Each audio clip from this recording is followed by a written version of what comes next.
بسم اللہ الرحمن الرحیم۔ السلام علیکم ورحمۃ اللہ وبرکاتہ۔ نحمده ونصلی علی رسولہ الکریم،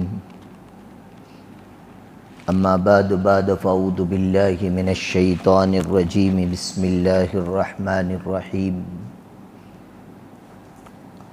وعباد الرحمن الذین یمشون علی الارض ہونا وَإِذَا خَاطَبَهُمُ الْجَاهِلُونَ قَالُوا سَلَامًا وَالَّذِينَ يَبِيتُونَ لِرَبِّهِمْ سُجَّدًا وَقِيَامًا وَالَّذِينَ يَقُولُونَ رَبَّنَا اصْرِفْ عَنَّا عَذَابَ جَهَنَّمَ إِنَّ عَذَابَهَا كَانَ غَرَامًا إِنَّهَا سَاءَتْ مُسْتَقَرًّا وَمَقَامًا وَالَّذِينَ إِذَا أَنفَقُوا لَمْ يُسْرِفُوا وَلَمْ يَقْتُرُوا وَكَانَ بَيْنَ ذَلِكَ قَوَامًا۔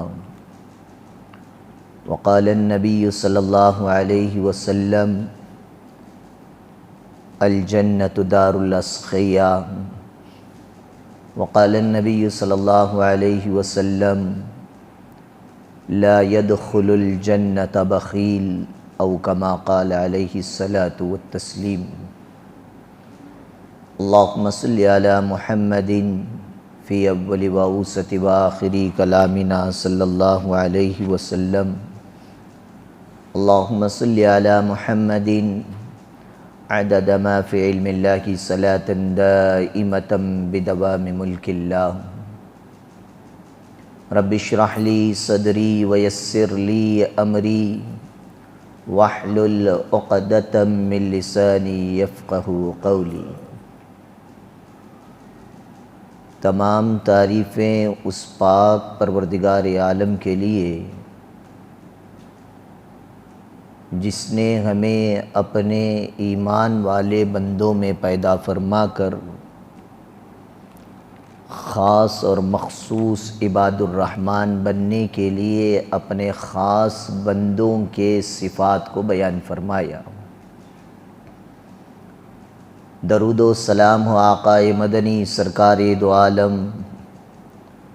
حضرت محمد الرسول اللہ صلی اللہ علیہ وسلم کی ذات پر، جن کے ذریعے سے اللہ تبارک و تعالیٰ نے ہمیں عباد الرحمن کی خصوصیات کی تشریح اور توضیح اور تفصیل بیان فرمائی۔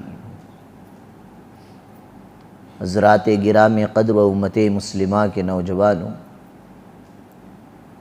پچھلے 2 ہفتے ماہ محرم الحرام سے متعلق ہمارا عنوان چلا۔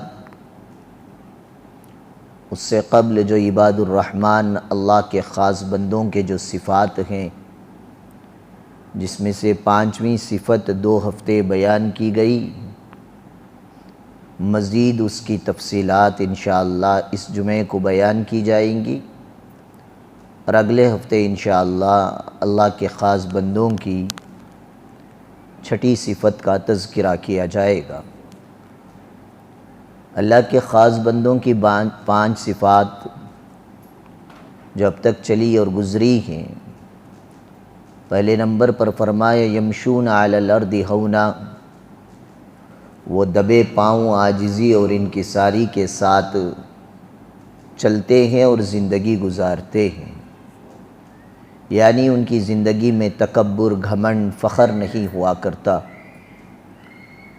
دوسری صفت جو بیان فرمائی گئی وَإِذَا خَاطَبَهُمُ الْجَاهِلُونَ قَالُوا سَلَامًا، جب ان سے کوئی جہالت والی بات کرتا ہے تو اسے بس سلام کہہ کر آگے بڑھ جاتے ہیں، بیکار کے فالتو کے بحث و مباحثوں میں نہیں پڑا کرتے۔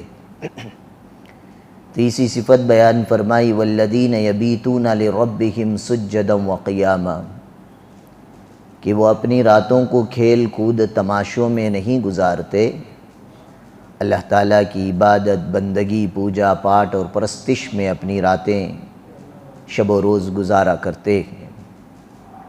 چوتھی صفت بیان فرمائی والذین یقولون ربنا اصرف عنا عذاب جہنم ان عذابها کان غراما۔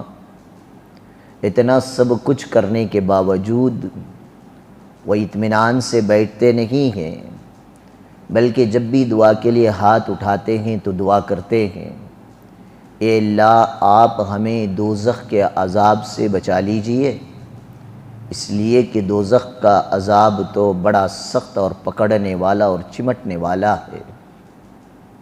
اور پانچویں صفت اللہ کے نیک بندوں کی بیان فرمائی والذین اذا انفقوا لم یسرفوا، جب وہ خرچ کرنے پر آتے ہیں تو اپنے مالوں کو اسراف نہیں کرتے، فالتو جگہ پر حد سے زیادہ خرچ نہیں کرتے، ولم یقتروا، اور نہ ہی جہاں پر خرچ کرنا ہے اس جگہ پر خرچ کرنے سے اپنے ہاتھ کو بھی نہیں روکتے،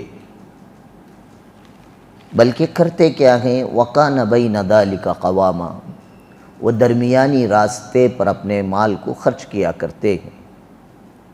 قرآن مجید میں اللہ تعالیٰ نے 9 جگہ پر فرمایا وَآتُوا الزَّكَاةَ، زکوٰۃ ادا کرو، ایک جگہ فرمایا وَآتِينَ الزَّكَاةَ، عورتوں سے کہا گیا کہ آپ بھی زکوٰۃ ادا کریں۔ باقی 70 پر 2 جگہ پر اللہ تعالیٰ نے زکوٰۃ نہیں بیان فرمایا بلکہ فرمایا انفقوا، اپنے مالوں کو خرچ کرو۔ تو اللہ تعالیٰ نے اپنے قرآن میں ایک مرتبہ بھی ہمیں حکم دے دیتا کہ آپ جو مال میں نے تمہیں دیا ہے اس کو اللہ کے نام پر خرچ کرو، تو ہمیں جھک مار کر خرچ کرنا تھا۔ اس کے باوجود اللہ تعالیٰ نے 70 پر 2 جگہ اس لیے بیان فرمایا تاکہ یہ بندے جو مال سے محبت کرتے ہیں اس محبت کی وجہ سے بار بار اللہ حکم دے رہے ہیں کہ اپنے مالوں کو اللہ کے نام پر خرچ کریں۔ جناب محمد الرسول اللہ صلی اللہ علیہ وسلم نے احادیث میں صحابہ کو ترغیب دی اور اکسایا اپنے مالوں کو اللہ کے نام پر خرچ کریں، اور آپ علیہ السلام نے بھی خرچ کیا۔ اور پچھلے ہفتے آپ حضرات کے سامنے، یعنی 2 ہفتے پہلے آپ حضرات کے سامنے یہ عرض کیا گیا حضرت صدیق اکبر نے کیسے مال کو خرچ کیا، عمر فاروق نے، عثمان غنی نے، حضرت علی نے، حضرت ابو دحدہ نے، حضرت طلحہ نے، حضرت عائشہ نے رضی اللہ عنہم اجمعین، ان سارے صحابہ نے کس طرح اپنے مالوں کو خرچ کیا ہے۔ اور یہ کیوں بیان کیا جاتا ہے؟ اس لیے کہ علماء نے لکھا ہے کہ جب آدمی اپنی زندگی میں کسی عمل کو کم کرتا ہوا نظر آئے تو اس آدمی کو چاہیے کہ وہ عمل کے متعلق جو حضرات صحابہ اکابر و اسلاف کے جو واقعات ہیں اس کو پڑھے اور سنے تو انسان کے اندر اس عمل کا جذبہ پیدا ہوتا ہے۔ اس لیے آپ حضرات کے سامنے اور اللہ کے نبی صلی اللہ علیہ وسلم نے بھی صحابہ کے درمیان کئی واقعات بیان فرمائے ہیں تاکہ صحابہ کے اندر اللہ کے عطا کردہ مال کو اللہ کے راستے میں خرچ کرنے کی ترغیب ہو اور ان کے اندر جذبہ پیدا ہو جائے۔ چنانچہ احادیث میں آتا ہے، بخاری شریف کے اندر روایت موجود ہے، حضور اکرم صلی اللہ علیہ وسلم نے ایک دن صحابہ کو ایک واقعہ سنایا۔ وہ واقعہ تھا بنو اسرائیل کا، یعنی حضرت موسیٰ علیہ السلام کی قوم کا۔ حضور صلی اللہ علیہ وسلم نے فرمایا ایک بنو اسرائیل کے ایک فرد نے ایک دن چھپ کر اللہ کو راضی کرنے کے لیے اپنے مال کو صدقہ کرنے کی نیت کی، اور اس کے لیے ارادہ یہ فرمایا کہ دن میں دوں گا تو کوئی دیکھ لے گا، ایسے خرچ کروں کسی کو کانوں کان خبر بھی نہ ہو۔ چنانچہ وہ بندہ رات میں کچھ پیسے لیا، جو اس وقت کی جو کچھ بھی کرنسی تھی اپنے ساتھ لی، اور لے کر رات میں اس مال کو اللہ کے نام پر دینے کے لیے جب نکلا تو راستے میں ایک بندہ نظر آیا جو ظاہری شکل اور صورت اور اس کے لباس طور طریقے سے یہ پتہ چل رہا تھا کہ یہ بڑا مفلس ہے، بڑا غریب ہے، مجبور ہے۔ لہٰذا اس نے اس غریب اور مفلس نظر آنے والے بندے کو اپنے صدقے کے مال دے کر اپنے گھر واپس چلا آئے۔ نبی کریم صلی اللہ علیہ وسلم نے ارشاد فرمایا کہ صبح سارے گاؤں میں یہ چرچا ہونے لگی کہ رات کسی اللہ کے نیک بندے نے صدقے کا مال لے کر آ کر کسی چور کو دے دیا۔ یعنی یہ جو بنو اسرائیل کا جو بندہ جسے مفلس، نادر، غریب، مجبور سمجھ کر جس کو دیا تھا، حقیقت میں وہ کون تھا؟ چور تھا۔ جب یہ پتہ چلا بنو اسرائیل کے اس بندے کو تو اس نے اپنی زبان سے ایک جملہ فرمایا دو طرح کی روایتیں ہیں۔ یہ ایک روایت میں آتا ہے الحمدللہ کی لک الحمد، تمام تعریفیں اللہ کے لیے اور اللہ کی حمد اور تعریف کے لائق ہے۔ اور ایک روایت میں آتا ہے کہ اس بنی اسرائیل کے بندے نے جس نے اپنے صدقے کے مال کو چور کے حوالے کر دیا، جب اسے پتہ چلا صبح میں کہ میں نے جسے صدقہ دیا تھا رات وہ در حقیقت ایک چور تھا، تو اس کی زبان سے نکلا الحمدللہ کی علی سارق، تمام تعریفیں اس اللہ کے لیے ہے جس نے میرے مال کو چور کے حق میں دینے کی توفیق عطا فرمائی۔ اب یہاں سے حضرات محدثین نے بات کھینچی۔ اب ہم اپنی زندگی میں سوچیں کہ میں چھپا کر کوئی مال اللہ کو راضی کرنے کے لیے جاؤں، اتفاقاً میرا مال کسی چور کے ہاتھ میں لگ جائے تو ہم لوگ کیا کریں گے؟ افسوس کریں گے، کاش یہ کسی اور نیک آدمی کے ہاتھ میں چلا جاتا، مجھے زیادہ ثواب مل جاتا۔ یعنی اپنے چور کو مال دینے کے صدقہ کرنے پر اپنے آپ پر وہ افسوس کرے گا۔ لیکن بنی اسرائیل کے بندے نے افسوس نہیں کیا، الٹا اللہ کی تعریف فرمائے، اللہ تو ہی تعریف کے لائق ہے کہ تو نے میرے صدقے کے مال میں چور کا بھی حق رکھا ہے۔ اور پھر دل میں ارادہ کیا کہ کل تو مال جیسے بندے کو میں پہنچانا چاہ رہا تھا، جس ضرورت مند کو، مستحق کو، غریب کو، نادر کو، مفلس کو، ضرورت مند کو، وہ تو نہیں ملا۔ اللہ نے وہ مال کسی چور کے حق میں لکھا تھا، تو چلو آج رات پھر صدقہ کرتے ہیں۔ اللہ کرے کہ اللہ اس طرح اللہ کے عطا کردہ مال کو اللہ کے بندوں پر خرچ کرنے کی ہمیں بھی توفیق عطا فرمائے۔ دوسرے دن وہ بنی اسرائیل کے بندے نے پھر مال لے کر نکلا۔ راستے میں جاتے ہوئے ایک عورت پر نظر پڑی۔ وہ عورت ظاہری اعتبار سے بڑی خستہ حال نظر آ رہی تھی، بڑی محتاج نظر آ رہی تھی، بڑی مفلس نظر آ رہی تھی، بڑی غریب نظر آ رہی تھی۔ تو اس بندے نے اس مال کو اس عورت کے حوالے دیا اور وہاں سے چھپ کر نکل لیا، یہ سوچ کر کہ شاید آج رات میرا مال کسی صحیح بندے کے ہاتھ میں لگا ہے۔ صبح میں پھر پورے گاؤں کے اندر چرچا ہونے لگی، جی کل کوئی آیا تھا اپنے مال کو کسی چور کے حوالے کر کے چلا گیا، آج کسی رات میں کسی نے صدقہ کیا، اتفاقاً وہ جس عورت کو مال دے کر گیا ہے وہ عورت فاحشہ اور زانیہ ہے، بد کردار، جسم کا سودا کرنے والی، طوائف جسے رکھیل کہا جاتا ہے، ایسے خاتون کے ہاتھ میں مال دے کر چلا گیا۔ جب یہ بات اس بنی اسرائیل کے بندے تک پہنچی تو وہی دو باتیں، الحمدللہ کی لک الحمد، اور ایک روایت میں الحمدللہ کی علی زانیہ، اس نے تعریف کی، اللہ تو ہی تعریف کے لائق ہے جس نے میرے مال کے اندر زانیہ کا بھی حق رکھا ہے، زناکار، فاحشہ، بدکردار عورت کا بھی حق رکھا ہے۔ تو نے میرے صدقے کے مال کو کسی زانیہ اور فاحشہ عورت کے حوالے کر دیا، تب بھی تو تعریف کے لائق ہے۔ پھر دل میں ارادہ ہوا کہ آج میں کسی صحیح بندے کو تلاش کر کے آج اپنا مال اسے پہنچاؤں گا۔ تیسرے دن پھر اس بندے نے اپنا مال لیا اور لے کر رات میں نکلا، کوئی غریب مستحق مجھے مل جائے اس تک میں مال پہنچا دوں۔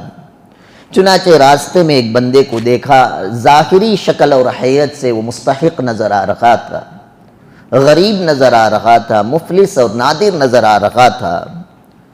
تو اس بنی اسرائیل کے بندے نے اپنے مال کو اس آدمی کے حوالے کیا اور چھپ کر نکل لیا۔ صبح میں پھر سارے گاؤں کے اندر چرچا شروع ہو گئی، جی پہلے دن کسی نے چور کے حوالے اپنا مال کیا تھا، دوسرے دن کسی نے زانیہ کو اپنا مال دیا تھا، پتہ نہیں لوگوں کو کیا ہو گیا، صحیح مستحق افراد تک مال کیوں نہیں پہنچاتے۔ کل رات کسی بندے نے ایسے آدمی کو صدقہ دیا جو خود مالدار ہے، یعنی وہ خود صدقہ کرنے کے لائق ہے، مالدار ہے، وہ نہیں کرتا ہے، ایسے آدمی کو جا کر کسی نے اپنے صدقے کا مال دے دیا ہے۔ تب بھی اس بنی اسرائیل کے بندے کو جب یہ بات پہنچی کہ میرا مال کسی مالدار کے ہاتھ لگ گیا، تب بھی اس نے کہا الحمدللہ کہ اللہ غنی، اے اللہ تو ہی تعریف کے لائق ہے کہ جس نے میرے مال کے اندر مالدار کا بھی حق رکھا ہے، اور تو ہی ہے جس نے یہ فیصلہ کیا کہ میرا مال کسی چور کے حوالے ہو، میرا مال کسی زانیہ کے حوالے ہو، میرا مال کسی مالدار کے حوالے ہو۔ اے اللہ تیرے میں اس فیصلے پر بھی راضی ہوتا ہوں۔ اب آگے آپ علیہ السلام نے جو حدیث میں بیان فرمایا، دو طرح کی روایتوں میں دو باتیں آئی ہیں۔ بعض نے کہا کہ خواب میں اسے کسی آواز دینے والے نے آواز دی، اور ایک روایت میں آتا ہے کہ وہ بندہ جب یہ رات میں سونے کے لیے اپنے بستر پر آیا تو اسے ہاتف غیبی سے آواز آئی، غیب کی آواز آئی کہ اے بنی اسرائیل کے میرے بندے، تو نے جو 3 دن تک صدقہ کیا ہے، ہم نے تیرے تینوں دن کے صدقے کو قبول فرما لیا۔ یہ نہیں دیکھا اللہ تعالیٰ نے کہ تو نے چور کو دیا، زانیہ کو دیا، مالدار کو دیا، بلکہ دینے والی نیت کو اللہ تبارک و تعالیٰ نے دیکھا۔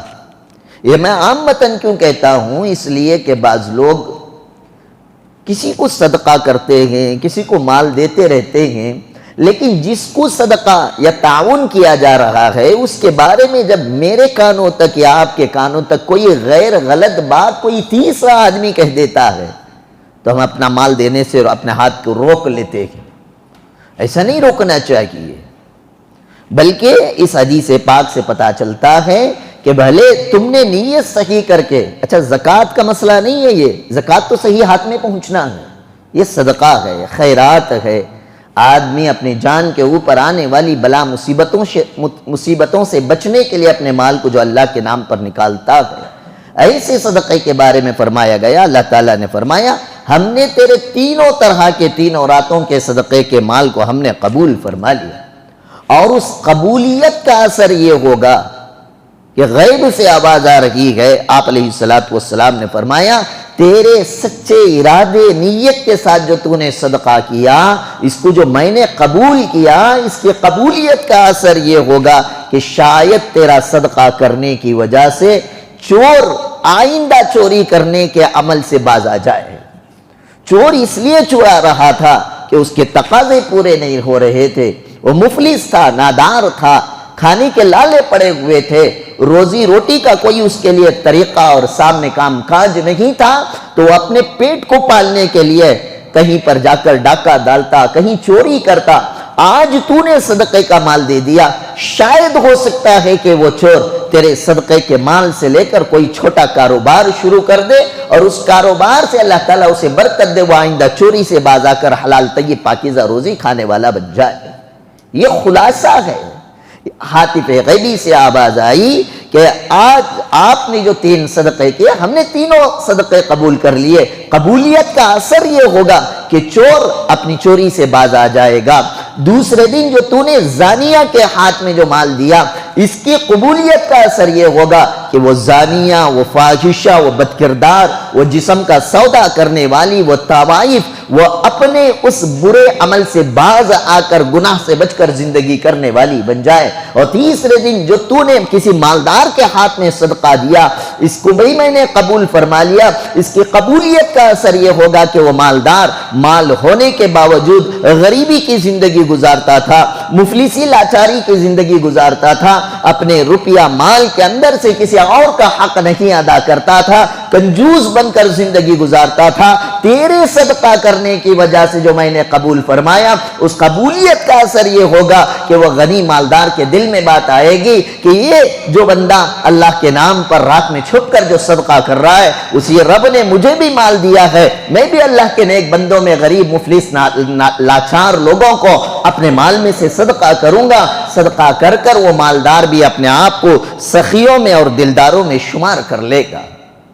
تو حضور اکرم صلی اللہ علیہ وسلم نے بھی امت کو واقعات سنائے بنی اسرائیل کے، تاکہ یہ امت بھی اللہ کے عطا کردہ مال کو اللہ کی مرضی کے مطابق اللہ کو راضی اور خوش کرنے کے لیے اپنے مالوں کو خرچ کیا کرے، جس کا اثر یہ ہوا کہ صحابہ جیسے حضرت صدیق اکبر نے اپنی ساری دھن دولت لا کر آپ کے قدموں پر نچھاور کر دیا، عمر فاروق نے اپنی آدھی دولت نچھاور کر دی اور ینبو کی زمین کو بھی وقف کر دیا، اور عثمان غنی رضی اللہ تعالیٰ عنہ نے اپنے مال کا تہائی حصہ آپ علیہ السلام کے قدموں پر، حضرت ابو طلحہ اور حضرت ابو دحدہ رضی اللہ عنہما نے جیسے ہی لن تنالوا البر حتی تنفقوا مما تحبون کی آیتیں سنی، اسی وقت اسی مجلس میں آپ علیہ السلام کے ہاتھ پر ہاتھ رکھ کر فرمایا، اللہ کے نبی، جو میرا پسندیدہ مال ہے جس میں 6000 کھجوروں کے درخت لگے ہوئے ہیں، آج میں اس باغ کو آخرت کے بدلے آپ کے ہاتھ پر سودا کرتا ہوں، اور اللہ کے نام پر انہوں نے اپنے مالوں کو خرچ کر دیا۔ وہ امی عائشہ صدیقہ رضی اللہ تعالی عنہ جو سالانہ حضرت امیر معاویہ رضی اللہ تعالی عنہ ایک سال کے خرچ کے لیے 1,80,000 دراہم جو بھیجا کرتے تھے، وہ امی عائشہ جیسے ہی مال پہنچا صبح میں مدینے میں اعلان کر دیا، اور سارے کا سارا مال مدینے کے یتیموں پر، غریبوں پر، مسکینوں پر ایسا لٹایا۔ رمضان کا مہینہ تھا، شام میں جب افطاری کا وقت آیا، یہ کھجور کے لیے امی عائشہ کے پاس کوئی پیسہ روپیہ نہیں تھا۔ یہ ترغیب، یہ جذبہ ان صحابہ کے دل میں آیا، ایسے آپ علیہ السلام نے ایسے ایسے واقعات اور ایسی فضیلتیں حضرات صحابہ کے سامنے بیان فرمائی کہ انہوں نے اپنے سارے کے سارے مال کو اللہ کے نام پر خرچ کرنے کے لیے راضی اور خوش ہو گئے۔ اسی طرح حضرت حاشم رحمت اللہ کی علیہ ایک بہت بڑے تابعی ہیں، سرداروں میں جن کا شمار ہوتا ہے، انہوں نے خود اپنا واقعہ بیان فرمایا ہے کہ میں نے ساری دنیا نے جہاں دیدہ کا میں نے دیدار کیا ہے، اور میں نے مختلف طرح کے لوگوں کو دیکھا ہے۔ وہ حضرت حاشم رحمت اللہ علیہ فرماتے ہیں، ایک سفر پر میں نکلا، جب سفر پر نکلا تو راستے میں، اس دور کے اندر لاڈجیں نہیں ہوا کرتی تھی، آج ایک گاؤں سے دوسرے گاؤں گئے، رات میں ٹکنا تو کیا کرتی ہے ہمیں، کوئی ہوٹل لے لیتی، کوئی لاڈج لے لیتی، لیکن آپ علیہ السلام صحابہ اور تابعین کے دور کے اندر کوئی ہوٹل نہیں تھی۔ ہاں، صدیق اکبر حضرت عمر فاروق رضی اللہ تعالیٰ عنہ کے دور اقتدار کے اندر 22 لاکھ مربع میل تک جب اسلامی سلطنتیں، حکومتیں پھیل گئیں، اس وقت انہوں نے مسافر خانے کا ایجاد فرمایا، جسے بعد میں ترک بادشاہوں نے آ کر عثمانیہ سلطنت عثمانیہ کے دور کے اندر بڑے بڑے کاروان بنائے گئے۔ اور آج بھی آپ کو پتا ہوگا، یہی قریب میں جالی کے قریب آپ دیکھیں گے باسط سرائے، آج بھی ایک بلڈنگ موجود ہے، پہلے سرائے ہوا کرتے تھے جس میں بہت کم مقدار، کم پیسے مسافر سے لیے جاتے، ان کے کھانے پینے اور رہنے کا انتظام کیا جاتا تھا۔ اور یہ تابعین کے دور میں گاہے بگاہے کہیں کہیں مل جاتے تھے۔ حضرت حاشم رحمت اللہ علیہ فرماتے ہیں، جس راستے کے سفر سے میں نکلا تھا، راستے میں نہ کوئی کاروان تھا، نہ کوئی سرائے موجود تھا، نہ کوئی مسافر خانہ موجود تھا، اور بہرحال راستہ چلتے ہوئے کہیں رات ہو جاتی، کسی گاؤں میں پڑاؤ ڈال دیتے اور ان گاؤں والوں سے سوال کرتے، بھائی میں مسافر ہوں، کہہ دیتے۔ گاؤں والے اس مسافر کے کھانے پینے کا اور رہنے کا انتظام فرمایا کرتے تھے۔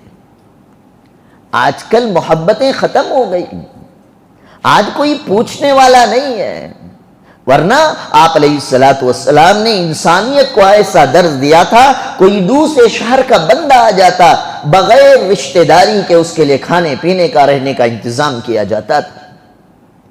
حضرت حاشم فرماتے ہیں میں سفر پر نکلا، راستے میں کوئی سرایا یا کوئی ٹہرنے کے لیے مسافر خانہ نہیں تھا۔ شام کا وقت گزرا تو میں ایک جگہ ایک گھر دیکھا، ایک مکان دیکھا، اس مکان کے قریب ہو لیا تو وہاں پر دیکھا کہ ایک خاتون بیٹھی ہوئی ہے۔ میں نے اس خاتون سے سوال کیا، مائی میں مسافر ہوں، کھانے کے لیے کچھ ملے گا؟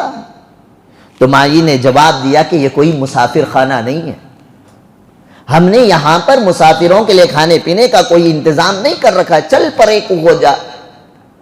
تو حضرت حاشم فرماتے ہیں سخت گرمی کا موسم تھا، سفر کا تھکا ہوا تھا، آگے کے منزل پر جانے کے لیے بدن کے اندر طاقت موجود نہیں تھی، تو میں نے ایک درخت کے نیچے آرام سستانے کے لیے بیٹھ گیا۔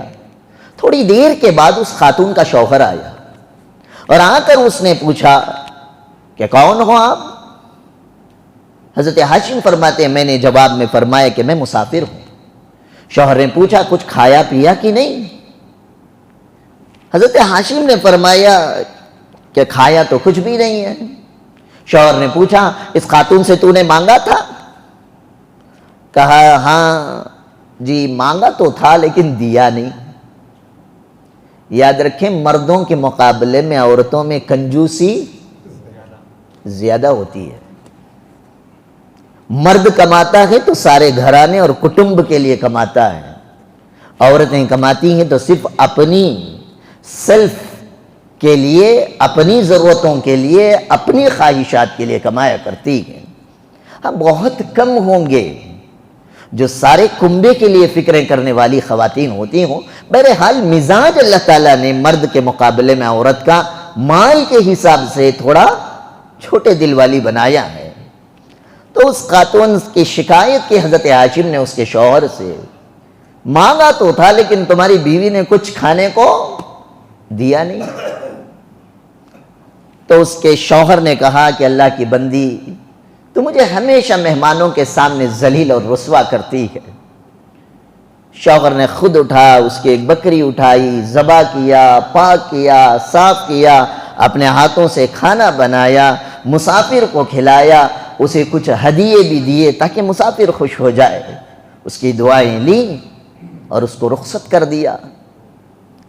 حضرت حاشم فرماتے ہیں ایک یہ قبیلہ میں نے دیکھا، انسان کی زندگی کے تجربے بیان کر رہے حضرت حاشم رحمۃ اللہ علیہ، اور اس کے بعد میں اپنا سفر آگے کو باندھا۔ دوسرے دن آگے میں سفر کر کے اگلی منزل پر جب گیا، وہاں پہ بھی بالکل ایسا ہی ایک مکان میں نے دیکھا، اور وہاں پر بھی دیکھا کہ ایک خاتون بیٹھی ہوئی ہیں، اور میں گیا، مائی مسافر ہوں، کھانے کو کچھ ملے گا؟ تو اس خاتون نے جواب میں کہا کہ ہاں آئیے آئیے، مہمان تو اللہ کی رحمت ہوتی ہے، بسم اللہ آئیے آئیے۔ اس نے میرا استقبال کیا، میں خوش ہو گیا۔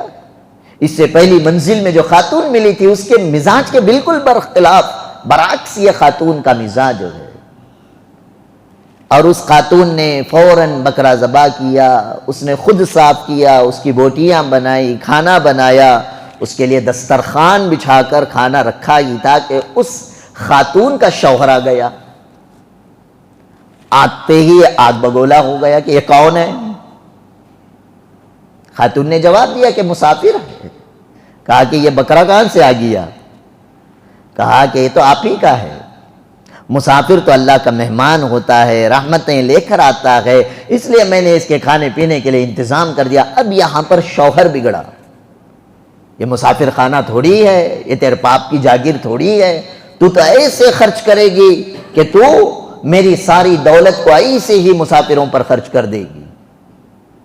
جبکہ ہونا تو یہ چاہیے تھا کہ مرد کا دل تھوڑا بڑا ہوتا، لیکن یاد رکھیں حضرات علماء نے اپنا تجربہ بیان کیا ہے، کنجوس بیوی کو دل والا شوہر اکثر ملا کرتا ہے، اکثر، اور جو شوہر کنجوس ہوگا اس کی بیویاں اکثر بڑے دل والی، مالدار نہیں جائے، مالدار ہائے والیاں کو حوث زیادہ، چرکا لگ جاتا ذرا جنیاں کو، کھلتی چھ نہیں گاٹھی۔ دعوے سے کہتا ہوں غریب جتنا مسجد کے لیے چندہ دیتا ہے مالدار کا جیب ہلکا نہیں ہوتا ہے، اور 16 سال کا تجربہ بیان کر رہا ہوں۔ جب بھی مسجد طٰہٰ کے لیے ہم نے کنسٹرکشن کے لیے اعلان فرمایا کہ گاڑی میں چپل بیچنے والے نے، کیلے بیچنے والے نے، حتیٰ کہ میں نے اپنے آنکھوں سے دیکھا مسجد کے باہر بیٹھ کر بھیک مانگنے والی خاتونوں تک پوچھا آ کر، حضرت ایک موٹا سیمنٹ کے تھا 360 روپے جب سیمنٹ کی قیمت تھی، اس نے چلر 360 روپے دے کر ایک موٹا سیمنٹ کی رسید لکھا کر گئی۔ میں کہتا ہوں مالدار 1 لاکھ دے، بھیک مانگنے والی خاتون 360 روپے بھی دیتی ہے، تو وہ 360 روپے کی جو اوقات، جو حیثیت، جو اوقات اللہ کی نظر میں ہوگی، 1 لاکھ دینے والے مالدار کی وہ اوقات نہیں ہو سکتی۔ تو غرض یہ ہے کہ اگر شوہر دلدار ہے تو بیویاں کنجوس ہوتی ہیں، بیوی دلدار ہے تو شوہر کنجوس ہوتا ہے، اور اسی مائنس پلس کے جوڑے سے یہ زندگیاں چلا کرتی ہیں۔ میرے استاد محترم فرمایا کرتے تھے ڈھنگ والا مرد مانے کی بیوی ہمیشہ بے ڈھنگی ہوتی ہے، اور بے ڈھنگی شوہر، بے ڈھنگا شوہر جو ہوتا ہے اس کی بیوی ہمیشہ ڈھنگ والی اور سلیقہ مند ہوا کرتی ہے۔ تو بہرحال یہ مزاج ہے، ورنہ عادتیں، اخلاق، طہارت، پاکیزگی کے بارے میں تو قرآن کہتا ہے الخبیثات للخبیثین والخبیثون للخبیثات، الطیبات للطیبین والطیبون للطیبات۔ پاکیزہ مزاج رکھنے والی، عزت اور عصمت کی حفاظت کرنے والی عورتوں کو اللہ تعالیٰ پاکیزہ مزاج رکھنے والے، عزت اور عصمت کی حفاظت کرنے والے مردوں کو جوڑا بناتے ہیں، خبیث ترین عورتوں کو خبیث تر مرد اللہ تعالیٰ جوڑا بنا کر عطا فرماتے ہیں۔ تو یہ کہے پاکیزگی جس کا تذکرہ اللہ نے قرآن میں بیان فرمایا۔ دوسرا میں جو بیان کر رہا ہوں مزاج، عورت اور مرد کا مزاج۔ تو بہرحال حضرت حاشم رحمۃ اللہ علیہ فرماتے ہیں پہلی جو خاتون سے ملاقات ہوئی تھی وہ خاتون کنجوس تھی، اس کا شوہر سخی تھا، اور دوسری جگہ پر جہاں پر میں پہنچا وہاں پر خاتون تو سخی تھی لیکن شوہر بڑا کنجوس تھا۔ اب جیسے ہی یہ ساری باتیں اس مرد نے کہی، یہ مسافر خانہ تھوڑی ہے تو میری پراپرٹی، جائیدادیں، جانوروں کو ایسے ہی مسافروں پر کھلا پلا کر تو مجھے کنگال کر دے گی، یہ بات سنتے ہی حضرت حاشم رحمۃ اللہ علیہ فرماتے ہیں مجھے ہنسی آ گئی، اور ہنسی بھی ایسی آئی میں نے ایسے ہنسا کہ میرے ہنسنے کی آواز باہر نکل گئی۔ جیسے ہی میں نے ہنسا وہ مرد اچنبے میں آ کر پوچھنے لگا او مسافر اس میں ہنسنے والی کون سی بات ہے، تو کیوں کر ہنس رہا ہے؟ حضرت حاشم رحمۃ اللہ علیہ نے فرمایا میاں جی اس لیے ہنس رہا ہوں کہ یہاں پر میرے پڑاؤ ڈالنے سے پہلے، اس سے پہلے منزل پر میں نے ایک پڑاؤ ڈالا تھا، وہاں کی خاتون، وہاں کی عورت تمہارے مزاج کی تھی، اور وہاں کا جو لڑکا شوہر اور میاں جی جو تھے یہ تمہاری بیوی کے مزاج کا تھا۔ تو اس نے بھی ہنسی لگاتے ہوئے کہا تو میں آج میں ایک بات بتا دیتا ہوں، یہ الٹ پھیر جو تمہیں نظر آ رہا ہے وہ منزل پر رہنے والی جو خاتون تھی وہ میری بہن تھی، وہ منزل پر رہنے والا جو شوہر ہے وہ اس کا بھائی ہے، دونوں بھائی بہن ایک تو دلدار اور سخی ہوتے ہیں، اور یہ دونوں کے دونوں کنجوس، مکھی چوس اور بخل کے طبقے سے رکھنے والے۔ اب یہاں سے حضرت حاشم رحمۃ اللہ علیہ بیان فرماتے ہیں ماں باپ کے اندر اگر بخل ہے بچوں کے اندر اس بخل کا اثر پیدا ہوتا ہے، ماں باپ کے اندر اگر سخاوت ہے اس کا اثر بچوں پر بھی پڑتا ہے۔ اسی لیے آپ علیہ السلام نے اس امت کو ترغیب دی کہ سخی بنو، کنجوس نہ بنو۔ اسی لیے آپ علیہ السلام نے قسم کھا کر فرمایا لا يدخل الجنت بخیل، کہ بخیل کنجوس کبھی جنت میں داخل نہیں ہو سکتا۔ رہی بات مالدار کے، الجنت دار الاسخیاء، جنت تو اللہ تعالیٰ نے سخیوں کا گھر بنایا ہے۔ ایک روایت میں آتا ہے آپ علیہ السلام نے فرمایا کہ شیطان عبادت کرنے والے عابد سے اتنا نہیں ڈرتا جتنا سخی سے ڈرا کرتا ہے۔ کیوں؟ اس لیے کہ السخی حبیب اللہ، سخی جو اپنے مال کو اللہ کے نام پر دل کھول کر خرچ کرتا ہے یا اللہ کا دوست ہوا کرتا ہے، وَلَوْ كَانَ فَاسِقًا، اگرچہ کہ وہ چھوٹے موٹے گناہ بھی کرتا ہے تب بھی وہ اللہ کا دوست ہے۔ وَالْبَخِيلُ عَدُوُّ اللَّهِ، کنجوس جو ہوتا ہے یہ اللہ کا دشمن ہے۔ وَلَوْ كَانَ عَابِدًا، اگرچہ کہ وہ چاشت اوابین اور اشراق کی نمازیں اور تسبیحات کا معمول کیوں نہ کرتا ہو، اگر کنجوس ہے تو اللہ تبارک و تعالیٰ کا دشمن قرار دیا جاتا ہے۔ اسی طرح آپ علیہ السلام نے فرمایا سخیوں کے اللہ تبارک و تعالیٰ خود حفاظت فرماتے ہیں۔ گناہ کرتا ہے، مصیبت آتی ہے، پریشانی آتی ہے، ہم لوگ کرتے کیا ہے؟ بیمار ہو گئے، حضرت منت مان لی ہمیں، کیا ایک کالی مرغی لگجا کو قبرستان میں چھوڑتی ہیں، وہ چھوٹا ہے سو جان کا صدقہ جان، کسی روایت میں نہیں ملے گا۔ بیمار ہو گئے، جان کے بدلے جان، ایک کالا بکرا لے کر کسی یتیم خانے کو صدقہ کر دیں گے۔ بھائی بیماری آنے کے بعد علاج نہیں کرنا ہے، آنے سے پہلے حفاظت کرنے کے لیے اللہ کے نبی نے فرمایا الصدقۃ رد البلاء والقضاء، تو آدمی اپنی زندگی میں صدقہ دینا، خیرات کرنے کا معمول بنا لیتا ہے، اللہ تبارک و تعالیٰ اس کے صدقے، اس کے خیرات کی وجہ سے اس کے اوپر آنے والی بلا، مصیبت اور پریشانیوں اور بیماریوں سے اللہ تعالیٰ اس کی حفاظت فرماتے ہیں۔ ایک اور حدیث میں آپ علیہ السلام نے فرمایا سخی کی عمل، جو سخاوت کا جو عمل ہوتا ہے، یہ سخاوت کے عمل سے اللہ تبارک و تعالیٰ کا غصہ ٹھنڈا پڑ جاتا ہے۔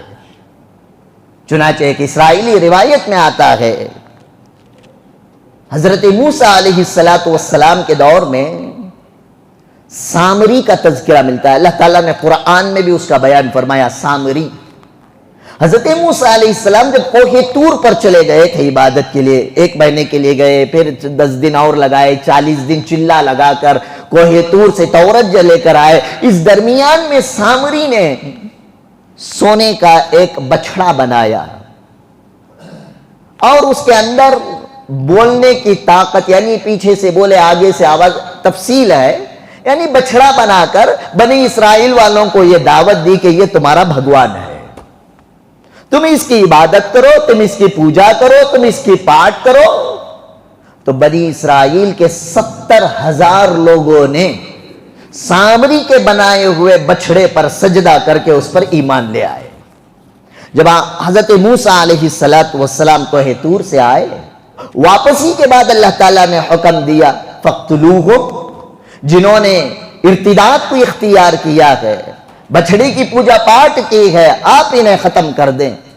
حضرت موسیٰ علیہ السلام نے جب اس پر کارروائی کا آغاز کیا، اخیر میں چل کر سامری بھی موسیٰ علیہ السلام کے ہتھے چڑھ گیا، تو اللہ تبارک و تعالیٰ نے حکم دیا اے موسیٰ تم نے جو سامری کو جو پکڑا ہے اس کو قتل نہ کرو، اس کو چھوڑ دو، اس کو اپنے آپ کی موت مرنے دو، اس کو قتل نہ کرو۔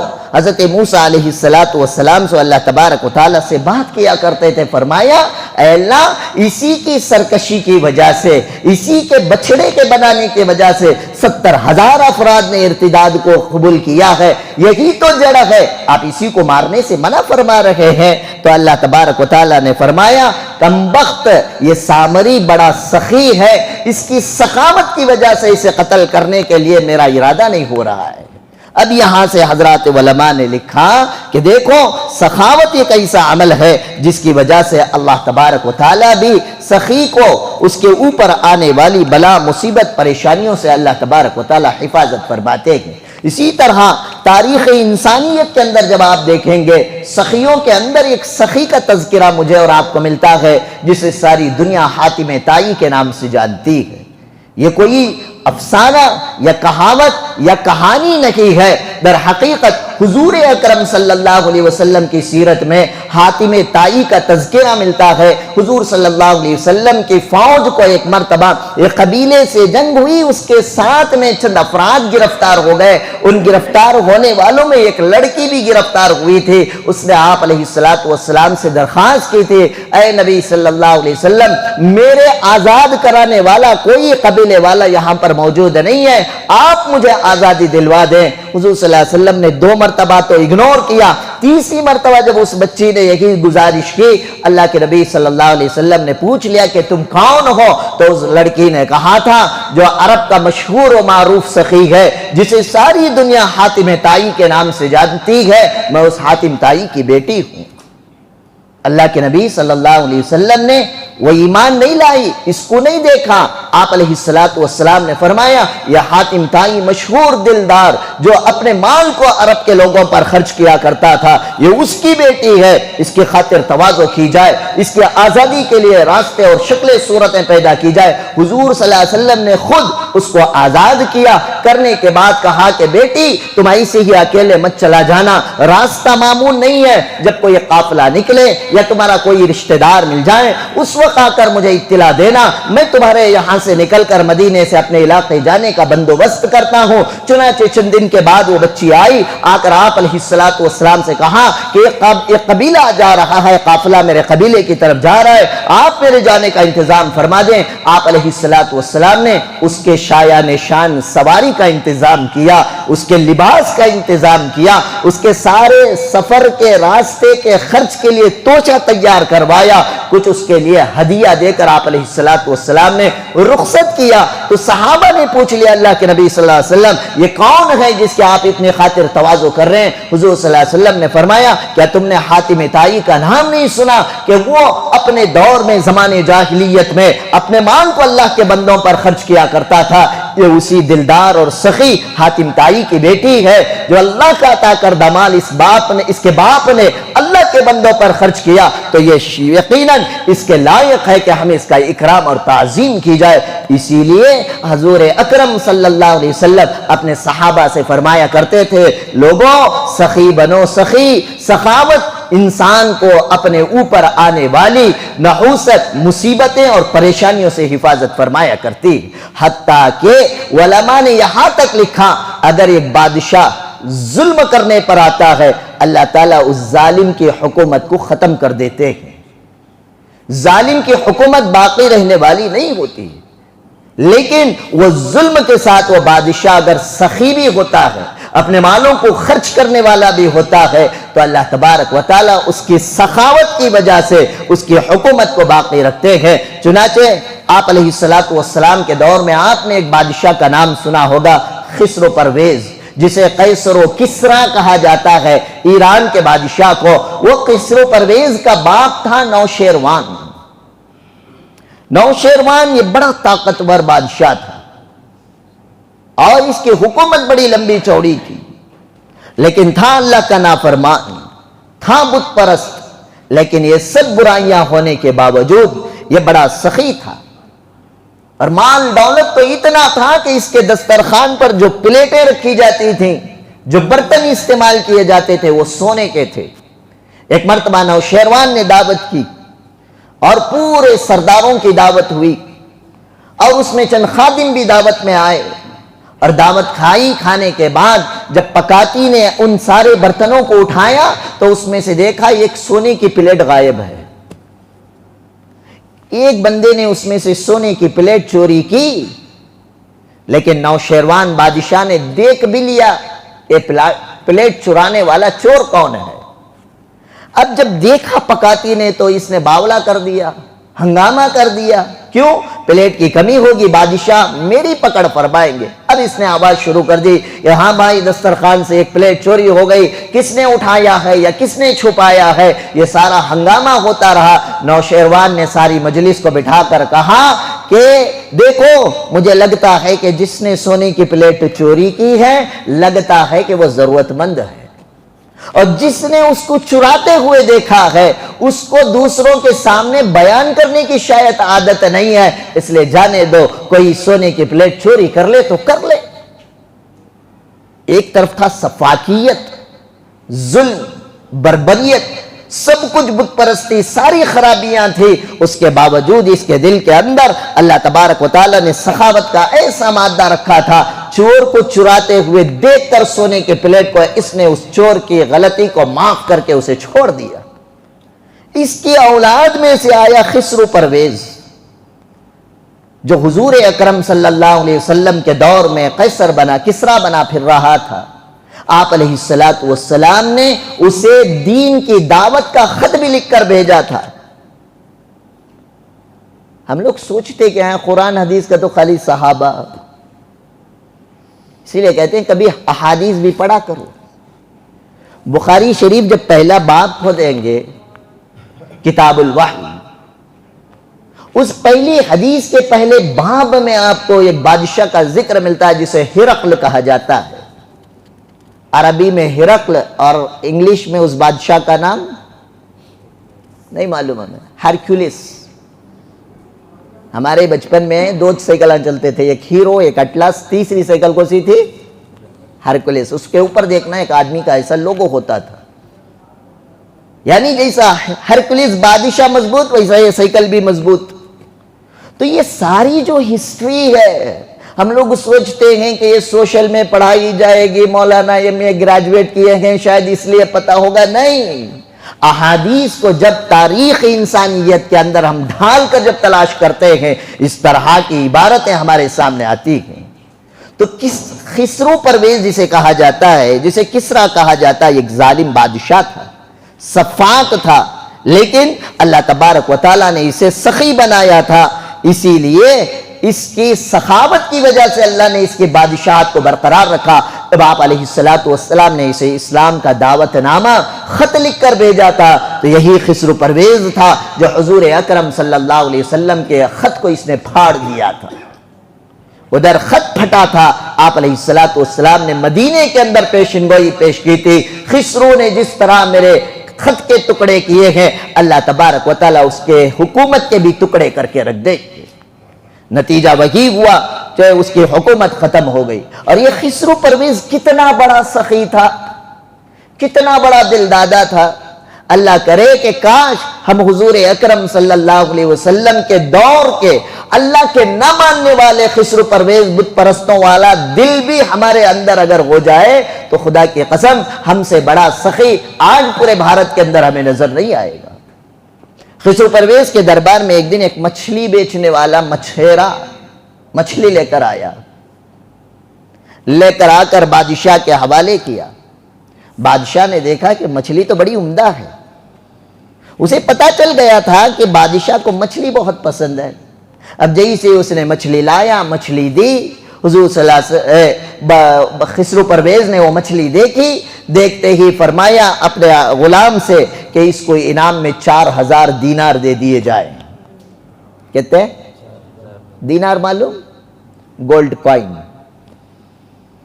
اور ایک دینار 4 گرام 370/4 ملی گرام کا ایک گولڈ کوائن۔ اور آج کل جو گولڈ کا ریٹ چل رہا ہے اس حساب سے اگر کم از کم ہم 9000 روپے بھی اگر گولڈ فی گرام اگر ڈال لیں تو 4 گرام 370/4 ملی گرام کے سونے کی قیمت بن جاتی ہے تقریباً 40,000 روپے۔ ایک گولڈ کائن کی قیمت 40,000۔ ایسے 4000 درہم کا اعلان کیا خسرو پرویز نے۔ اگر 40,000 کو 4000 سے اگر ضرب دیں گے تو حساب بنتا ہے 16 کروڑ روپے۔ کہتے ہیں ہمیں دیتی 16 کروڑ، چھوڑو جی 16,000 روپے نوکر کو دھرما دیتے ہوئے دل دکھتا ہے ایک مہینہ کام لیے بعد۔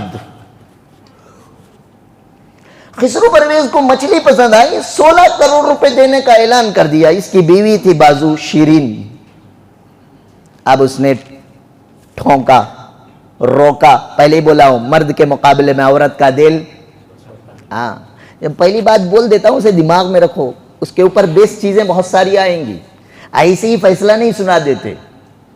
بیوی شیرین نے کہا کہ پاگل ہو گئے ہو آپ، ایک مچھیرے کی چند مچھلیوں کے بدلے میں 16 کروڑ روپے تم دے رہے ہو. ایسے تو تمہاری پراپرٹی، حکومت، مال، دولت ختم. اور کل کے دن کوئی آپ کا کمانڈر آف چیف، کوئی جنرل بڑا کارنامہ انجام دے کر آئے گا اور آپ اسے 4000 دینار دیں گے تو وہ سوچے گا میری بھی ایک مچھلی کی ویلیویشن سیم ہے. تمہاری قدر، تمہاری حکومت لشکر کے اندر سے ختم ہو جائے گی. عورتوں کی سوچ بھی بڑی ڈیپ ہوتی ہے. فوراً اب بادشاہ خسرو پرویز نے کہا کہ میں کیسے روکوں، میں تو بادشاہ ہوں، جو دے دیا سو دے دیا، اب میں واپس کیسے لوں. اس نے کہا کہ اسے واپس بلاؤ، بلا کو پوچھو یہ مچھی میل کی فیمیل.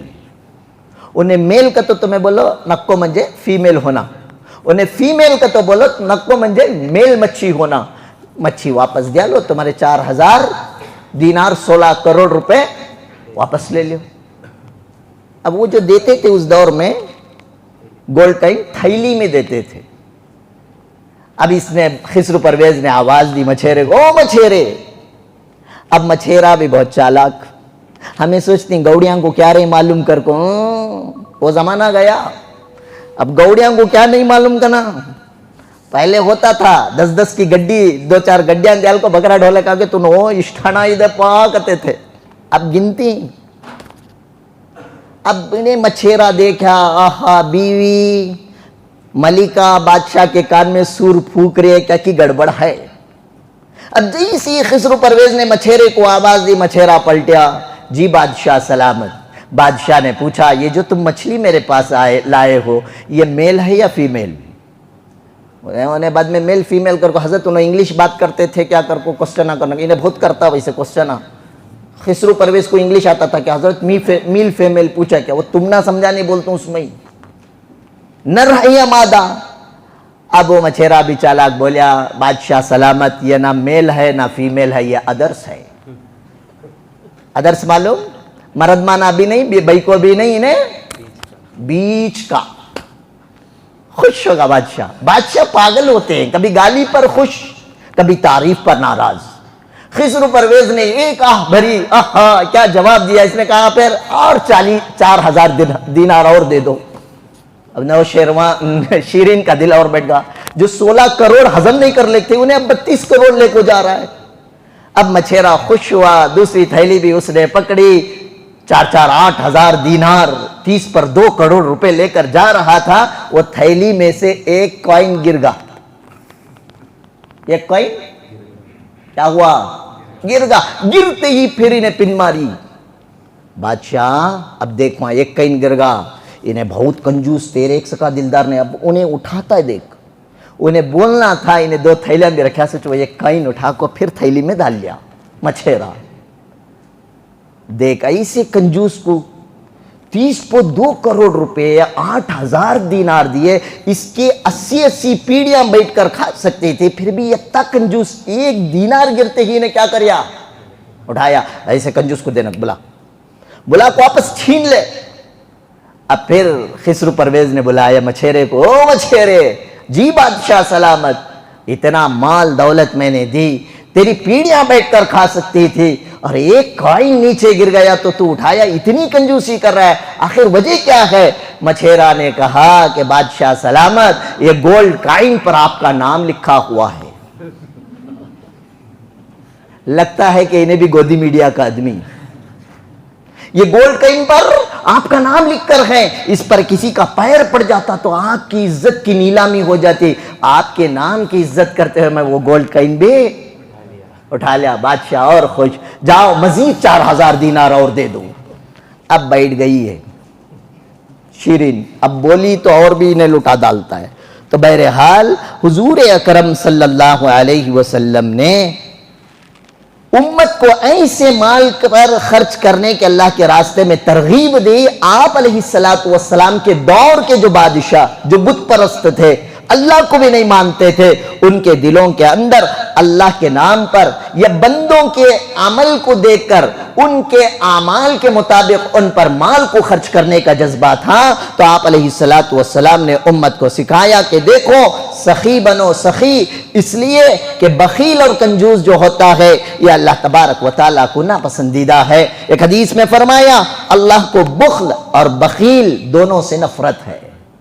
بخل کا تو کنجوسی، بخیل کا تو کنجوس۔ اللہ تبارک و تعالیٰ کو بخل اور بخیل دونوں سے نفرت ہے، اس لیے سخاوت کا ادنا درجہ میرا ہر بندہ کنجوسی کے دائرے سے باہر نکل جانا، اس لیے اللہ تبارک و تعالیٰ نے ایمان والوں پر زکوٰۃ کو فرض قرار دیا۔ اب سمجھ میں آ رہا ہے زکوٰۃ کئی کو فرض؟ حضرت میں کمایا، میں جمایا، میں بچایا، میں کئی کو زکوٰۃ نکالنا؟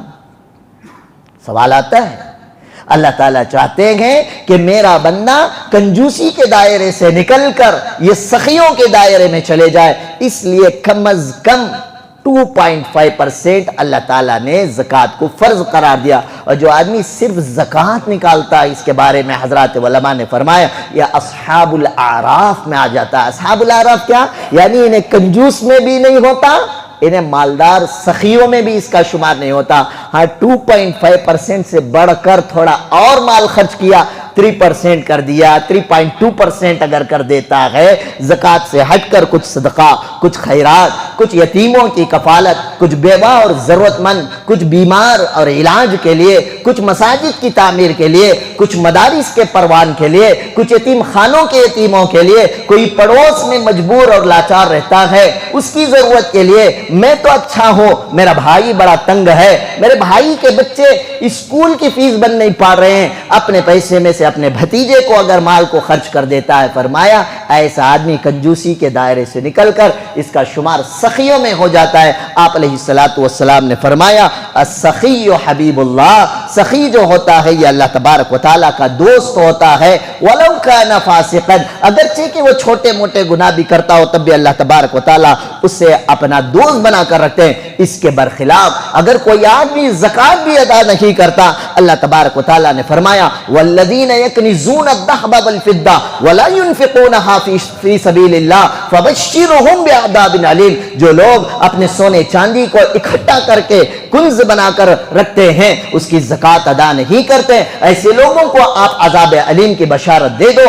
اگر کوئی آدمی اپنی زکوٰۃ کے فرض ہونے کے باوجود اگر زکوٰۃ ادا نہیں کرتا، یوم یحمى علیہ فی نار جہنم فتقوی بها جباہهم وجنوبهم وظہورهم، اور اسے قیامت کے دن حشر کے میدان میں دوزخ کے اندر اس کی پیشانی کو داغا جائے گا، اس کے بازوؤں کو داغا جائے گا، اس کی پیٹھ کو داغا جائے گا، اور یہ کہا جائے گا فذوقوا ما کنتم تکنزون، لے تو نے جو اپنے سونے چاندی کو خزانے کے طور پر جمع کر کے اکٹھا کر کے رکھا، جس کی تو نے زکوٰۃ ادا نہیں کی، آج تو اس کا مزہ چکھ۔ اسی طرح حدیث مسلم کے اندر آتا ہے اللہ تعالیٰ اس کے مال کو ایک اژدہے کی شکل دے دیتے ہیں، اتنا زہریلا ہوگا، اس کے خود کے ظاہر کی وجہ سے اس کے سر کے بال نکل چکے ہوں گے، اس کی آنکھیں سرخ انگار کے شعلوں کی طرح بھڑک رہی ہوں گی، جب وہ ایک مرتبہ ڈسے گا یہ جہنمی 70 ہاتھ زمین کے اندر دس کر چلا جائے گا، اسے پھر نکالا جائے گا، پھر ڈستا جائے گا، اسی طرح کا عذاب اسے قیامت کے آنے تک اللہ تبارک و تعالیٰ عطا کرتے رہیں گے۔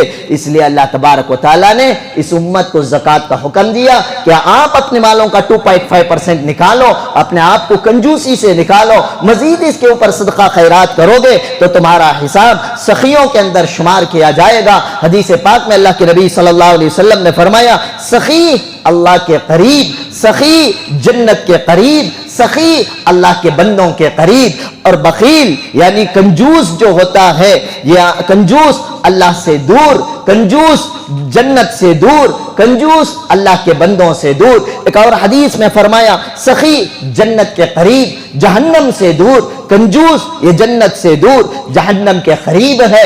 اس لیے آپ علیہ السلام خود بھی سخی تھے اور یہ فرمایا کرتے تھے اللہ اجود الاجود، اللہ سخیوں میں سب سے بڑا سخی ہے، انا اجود ولد آدم، میں آدم کے اولاد میں سب سے بڑا سخی ہوں۔ اور صحابہ سے فرمایا کرتے تھے تم بھی سخی بنو۔ بنو, اللہ کے عطا کردہ مال کو اللہ کے نام پر دل کھول کر خرچ کرو. اسی لیے حضرات صحابہ میں اہل بیت جو حضور صلی اللہ علیہ وسلم کے گھرانے والے جو تھے, یہ اتنا صدقہ کرتے تھے, اتنی خیر خیرات کرتے تھے, خدا کی قسم میں اور آپ وہم و گمان بھی نہیں کر سکتے.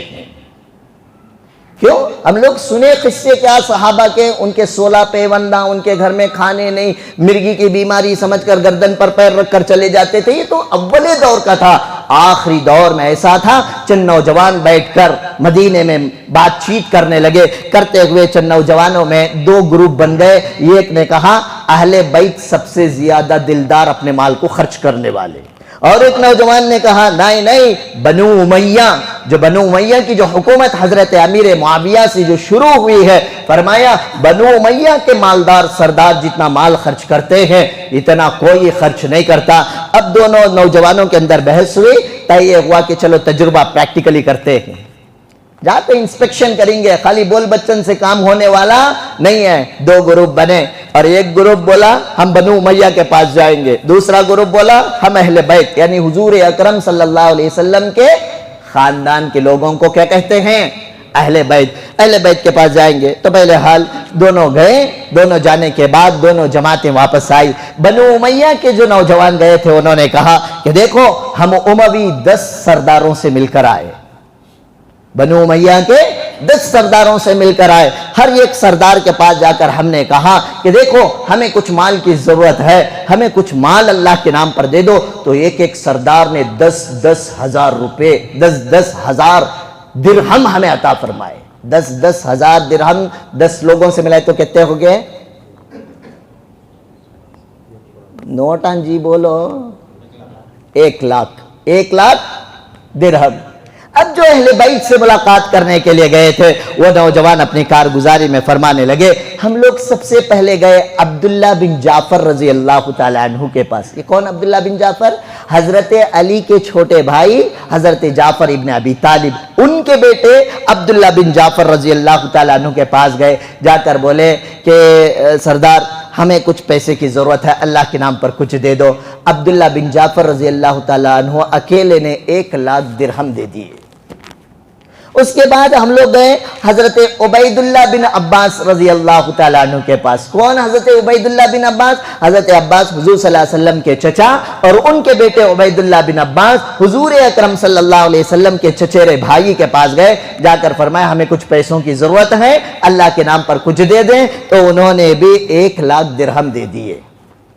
اور تیسرے ہم جن کے پاس گئے, شاید حضرت حسن کا ذکر فرمایا, شاید حضرت حسین نواسے رسول کا ذکر فرمایا. فرمایا کہ ہم حضرت نواسے رسول کے پاس گئے. جا کر فرمایا کہ ہماری کچھ مال کی ضرورت ہے, اللہ کے نام پر کچھ دے دے. انہوں نے بھی ہمیں 1 لاکھ درہم عطا فرمائے. وہ 10 آدمی 10 لوگوں کے پاس جا کر بنی امیہ کے آئے تو پورا کل جمع کتنا تھا؟ 1 لاکھ. اور یہ اہل بیت سے ملاقات کر کے آئے صرف 3 افراد سے, یہاں پر کتنا جمع؟